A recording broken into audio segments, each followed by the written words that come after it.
All right, everybody, welcome back to another episode for the channel. I appreciate you being here, and I have to start off with an apology. I am a terrible boyfriend. I know. I dropped 2 videos in about a week and then ghosted you. And that's not nice of me. That's not fun. So, first of all, I just want to thank the 21 people who've decided to subscribe to this channel. I appreciate all of you. Anybody who else wants to like, share, and subscribe to the channel, by all means, please do down below. Other than that, let's just jump into it.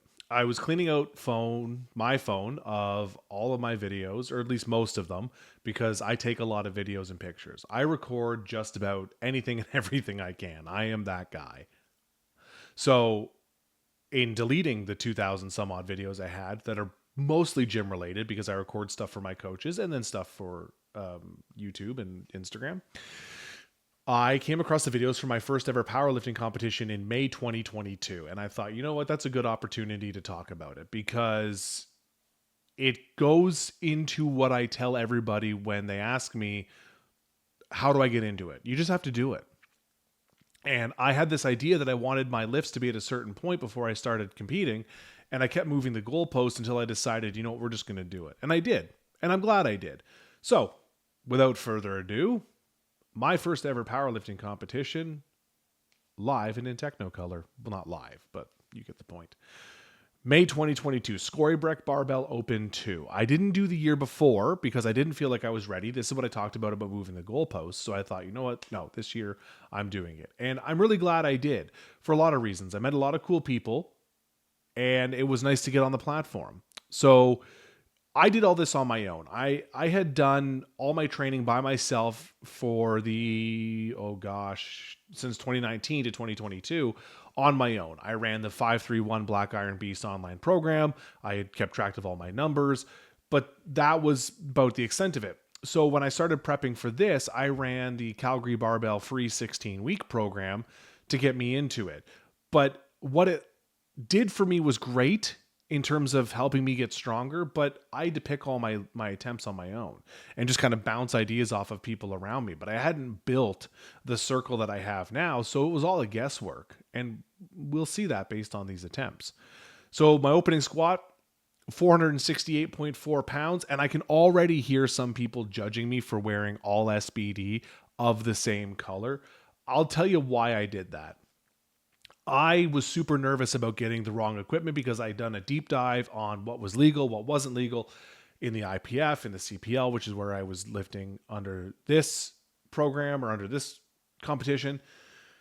So I just went with SBD because they're legal in most federations everywhere. And I know there's been some controversy around them lately, and especially in the knee sleeve category, but I needed the peace of mind to know that every piece of equipment I was wearing was legal because it was approved by SBD, which is approved by the IPF, which is yada, yada, yada. So that was just a comfort thing for me.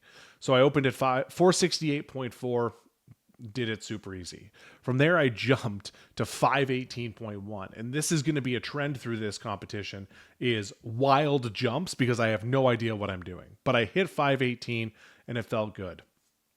From the 518, we jumped into 551.1 and missed it. Just whiffed on it. It wasn't there, whether it was just, I think it was just power. Like, I just don't think I was strong enough. Some people are like, oh, maybe you were nervous, but no, I just wasn't good enough.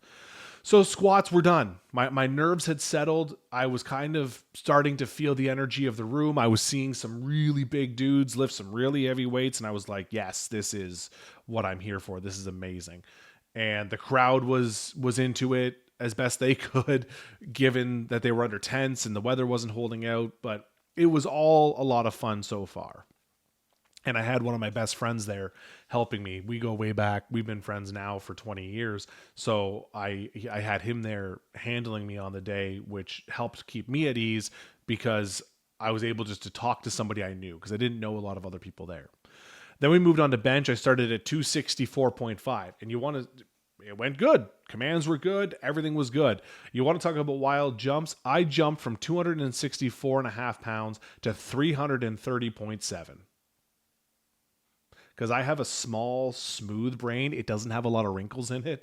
And I thought, that sounds good. What would that be? 330, almost 70 pounds? No, yeah. almost 70 pounds, 65 pounds, 66, whatever it is. Good jump, Phil. Let's jump 30 kilos. Let's do that. Cool. Amazing. Great. Love it. It worked, but then it didn't help that I tried to jump another 22 pounds to 352.7 and missed on it. Not great. So that was bench. I was 4 for 6. Not bad. I felt okay on that. Going into deadlifts. Deadlifts were my favorite lift at that point. It's kind of transitioned into squat. So deadlifts, I opened at 479.5. Went good. Then we did 507. And this is where I got a warning. I was warned by the side judge to watch my ramp. I had ramped up my legs on the second deadlift, and they warned me on it. They said, listen, like, I gave it to you this time. Whether they knew I was a new lifter or not, I think they did, but that's neither here nor there. They gave me the warning, and I went for 540. I pulled 540, but a very blatant ramp. I tucked my knees, dragged it up my quads, and I got red lighted for it. I got 2 for 1 on that. So, and rightfully so, because it wasn't great. So I ended up going 6 for 9 in my first ever competition with a 1355.8 total. My dots were 367.73 because I weighed in at 236.5 pounds. It's a lot of numbers I just threw at you. The one thing that stands out to me about that body weight, 236.5, is it's 107-ish kilos. One of the weight categories for strongman is 105. And to think that 3 years ago, I could have been a 105 athlete is wild to me, because I'm in the U120 now, because I walk around at 265, 270 pounds. So to think that at one point I was there not that long ago is it's wild to me. I don't think I could get back down to 105. I don't know. Maybe I'll run it by the coach. If my coach is watching this, maybe I'll run it by him and see what he says. It's probably going to be a no, but let me know what you think. Let me know if you think I could drop from this down to U105 from U120, if I could drop 30-ish pounds. You guys let me know. So that was my first one. And I made the decision right after that, like, okay, I need to make a change. I want to take this more seriously. I want to be better at this. So I hired a coach. I hired JF Caron, who's a French-Canadian strongman, to help me, because I wanted to get into strongman in 2023, but I wanted to finish the year out in powerlifting because I had signed up for Apex's Tournament of Power in November. So under JF, I did a lot of new movements. I did a lot of new training programs. I was looking at things differently. We started tweaking some of my form on things. I was doing snatch grip deadlifts. I was doing block pulls. I was doing power cleans, all things that I hadn't done before, but I still do to this day because they've been super helpful. And in that time getting ready for Tournament of Power, it was a lot of fun. And we moved on to Tournament of Power in November.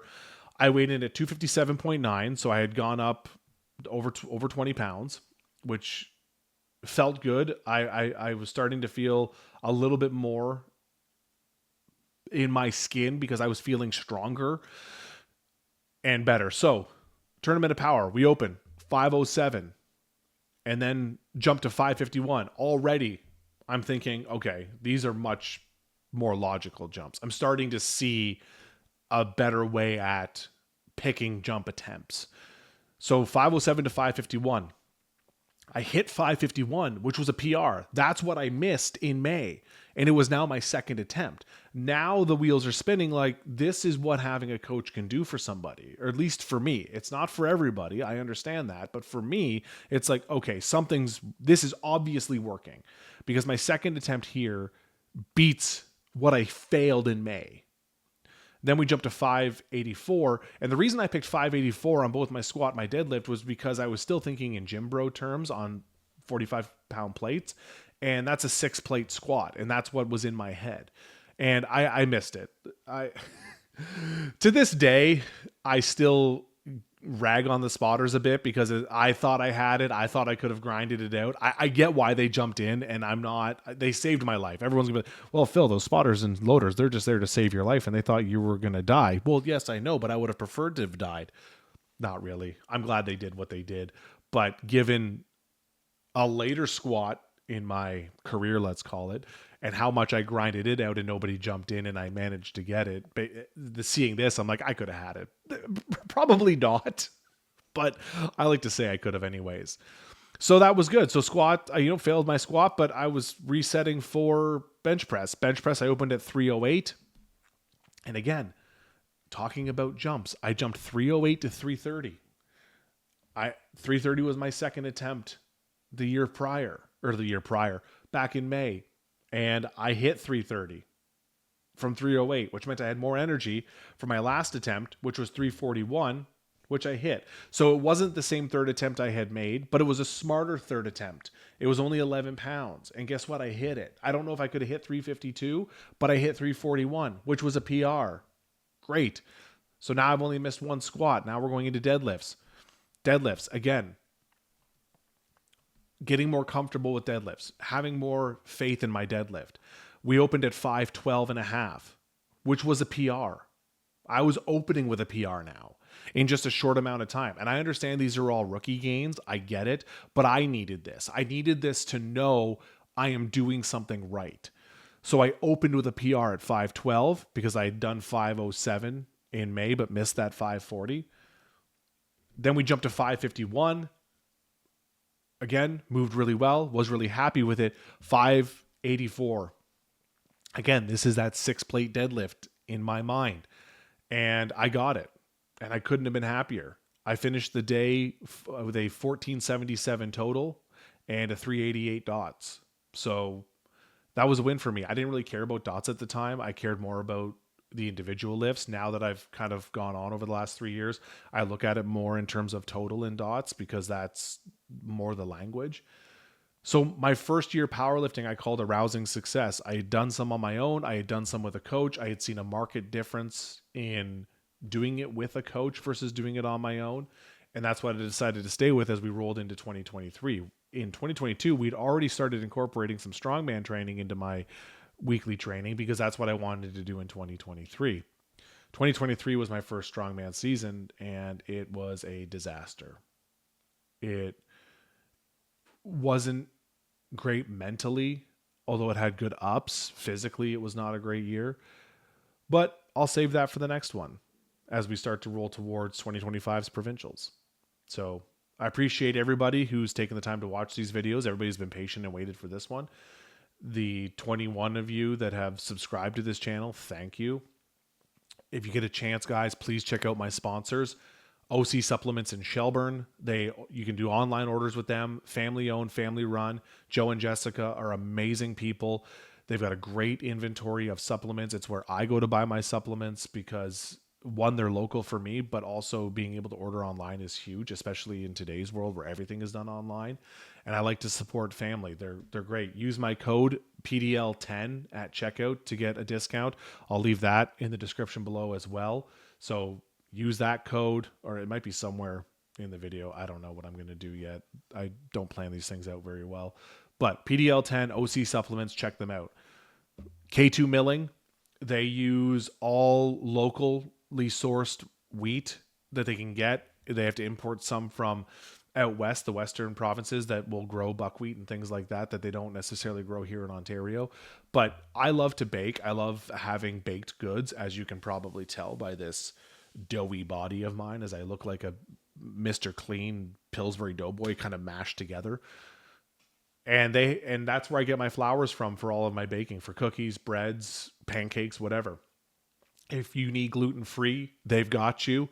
If you want pure gluten, they got you too. Brian and Christine are amazing people. I've known Brian for a good portion of my life. He's a great guy. He's always been there to help. The family, the Kings, have always been there to help us. So I can't say enough good things about them. Check them out.